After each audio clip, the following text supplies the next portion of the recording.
Hey, everybody.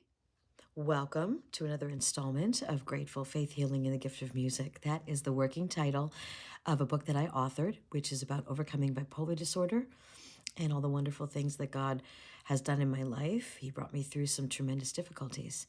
I hope my story will inspire you. I hope you'll share this video.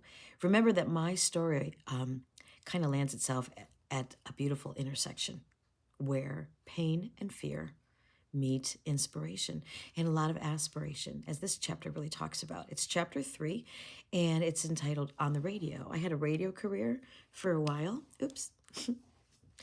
Had a radio career for a while. So I'm just going to read you the beginning of chapter 3. It took me 3 years to save enough money to move to Los Angeles. It was back in the early to mid 90s when I was working as a traffic reporter for some of the biggest radio stations and television stations in Cleveland. My family was tickled hearing my voice on the radio every morning. My brothers and my sister were so proud when their friends would call them and ask, "Hey, was that Maria I heard on the radio this morning? She sounds great. What an exciting career she has." Well, everyone assumed it was a glamorous job because they heard me on the radio. They assumed I had a glamorous life. The truth is, it was really rough holding down a radio job and a somewhat public life in the early stages of my diagnosis. I was there for 2 years, and at one point early on, I found myself working through a very difficult episode. The schedule was not conducive to a balanced lifestyle.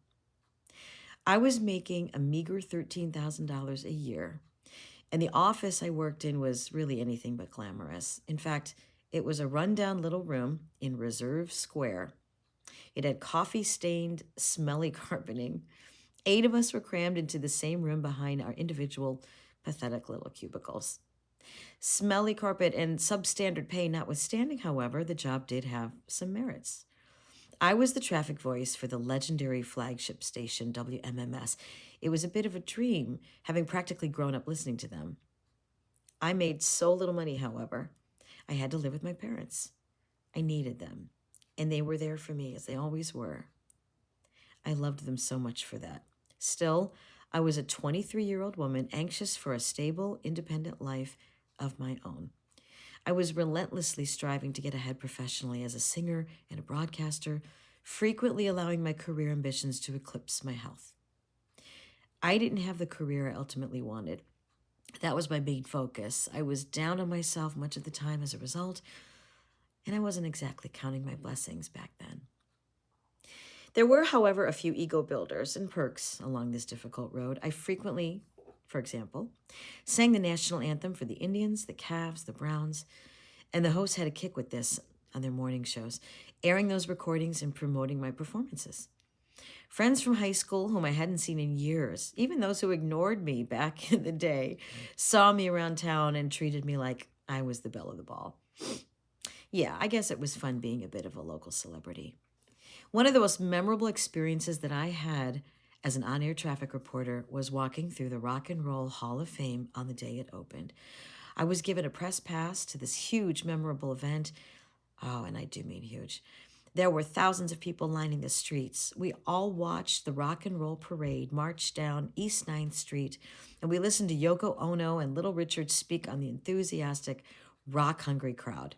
They were there in person. Their voices bellowed gleefully through the giant speakers in celebratory fashion.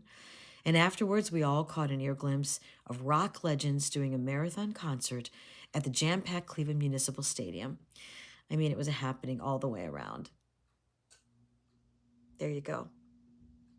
Just the tip of the iceberg. I really had some wonderful things to celebrate back then.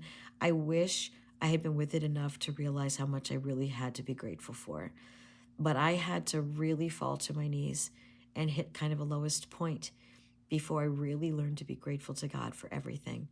And He has done miracles in my life. So there's a little snippet.